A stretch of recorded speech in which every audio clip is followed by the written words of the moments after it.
नमस्कार मिथिला। तामस मनुष्यक सबसँ पैघ शत्रु थिकै, सबगोटा बुझै छियै। तैँ एहिपर नियंत्रण अत्यावश्यक अछि। देखल गेल अछि जे दुनियाके अधिकांश गलत काज लोक तामसेमे कयने छथि।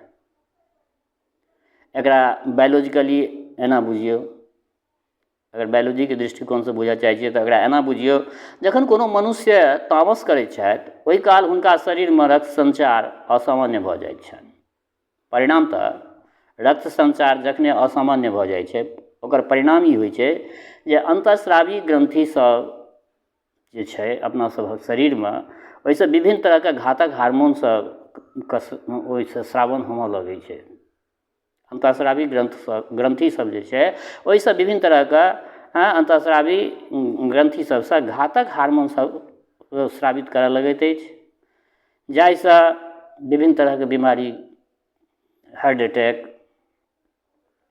हार्ट फेलियर, कार्डियक अटैक, मतलब जे एहन तरहके जे बीमारी सुनै छियै सबटा अबै छै। ई सब जानलेवा हमला जे छै से शरीर पर भऽ सकैत छै एहि सब कारणसँ। दोसर बात जे तामसमे जखन अहाँ किछु उल्टा पुल्टा बजै छियै तऽ सामाजिक रूपसँ सेहो अहाँ कलंकित भऽ जाइ छियै, जाहिसँ समाज आ देश पर नकारात्मक परिणाम अबै छै, इहो बुझै छियै। अक्सर देखल गेल अछि जे तामसी व्यक्ति अपना परिवारमे सेहो उपेक्षिते नजरिसँ देखल जाइत छथि। पारिवारिक स्थिति हुनकर सेहो गड़बड़े रहै छनि। वास्तवमे अगर देखल जाए, सूक्ष्म अवलोकन कऽ कऽ अगर देखल जाए तऽ तामस काल आदमीके आंतरिक शक्ति कमजोर भऽ जाइ छै। जखन तामस करै छी तऽ ओहि कालमे आंतरिक शक्ति जे छै हमरा अहाँके ओ कमजोर भऽ जाइ छै। एकरा एना कऽ बुझियौ, लोहा बहुत कठोर होइ छै, बुझै छियै। ओकरा सामान्य रूपमे परिवर्तित नहि कऽ सकै छियै लोहाके।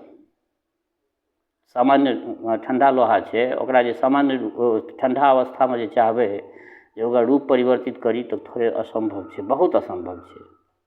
तैँ लोहार सबके ई बात पता छै, आ लोहार सब की करै छै जे जखन लोहाके अपना मनचाहा रूपमे आनऽके ओकरा होइ छै तऽ ओ ओकरा की करै छै, भट्ठीमे जाकऽ खूब धीपबै छै। भट्ठीमे जखन ओ खूब धीप कऽ लाल भऽ जाइ छै तखन लोहा धीप कऽ जखन ओ लाल भऽ जाइ छै तखन एकर तामसी रूप देखैमे अबै छै लोहाके। मनुष्यके जहन तामस चढ़ै छै तऽ देखबै मुँह तूँह लाल भऽ जाइ छै, आँखि लाल भऽ जाइ छै, तहिना लोहा ओ सेहो लाल भऽ जाइ छै। आ लोहाके जहन ओ धीप कऽ लाल भऽ गेनाइ जे छै से ई मनुष्यक तामस, जहिना मनुष्यमे तामस होइ छै ओहिना ओ लोहाके लाल भऽ गेनाइ, धीप कऽ लाल भऽ गेनाइ भऽ जाइ छै। तऽ ओहि कालमे धीपल लोहाके लोहार हथौड़ासँ चोट दऽ कऽ मनवांछित रूपमे ओकरा परिवर्तित कऽ दै छै। तहिना तामस कालमे मनुष्यके जे विरोधी पक्ष रहै छथिन ओ प्रबल भऽ जाइत छथि, किएक तऽ अहाँ जखने तामस करबै तऽ अहाँ दुर्बल भऽ जेबै।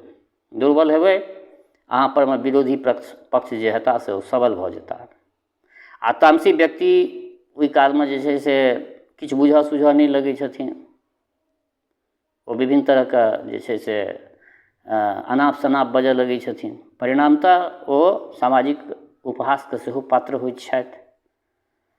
तैँ लऽ कऽ कहल गेल छै जे तामस जे छै से अपना सभक शरीरके सबसँ पैघ रोग छी, पैघ व्याधि छी। एकरा जे छै से समूल रूपसँ त्यागि देबाक चाही। हालाँकि असंभव छै, मानव जखने छियै हम अहाँ सब तरहके विकार मनमे उत्पन्न होइ छै, परंतु जहाँ तक भऽ सकै एकरा परमे जे छै से विजय प्राप्त करबाक प्रयास करी। योगी सन्यासी सब के होइ छलाह, किया छोड़ि दै छलखिन? लोक सबके बीचमे नहि रहब तामस नहि हैत। लोकक बीचमे छियै तऽ तामस अहाँ सबके, हमरा अहाँके सबगोटाके होइए, ठीक छै। परंतु ओहि कालमे हमर ई एपिसोड परमे थोड़े ध्यान दऽ देबै तऽ ओ तामस तत्कालीन जे छै से उग्र रूप हुअसँ बचि जायब अहाँ। आ जे सब बात कहलहुँ हँ, जखने अहाँ तामस करबै तऽ अहाँ जे छै से सबल नहि रहबै, अहाँ अबल भऽ जेबै। अवल भेलाके पश्चात जे छै से अहाँ परमे जे विरोधी पक्ष अछि से भारी पड़ि जायत। तैँ लए कऽ कहल गेल छै जे तामसी व्यक्ति विभिन्न उलझनमे अपन तऽ जीवन नष्ट कइए लै छथि आ अपना सङ्गे सङ्गे अपना आर परिजन सबके सेहो जे छै से ओ उलझनमे दऽ दै छथिन। तैँ जहाँ तक भऽ सकए तामससँ बचि कऽ रही, तामस परमे विजय प्राप्त करी।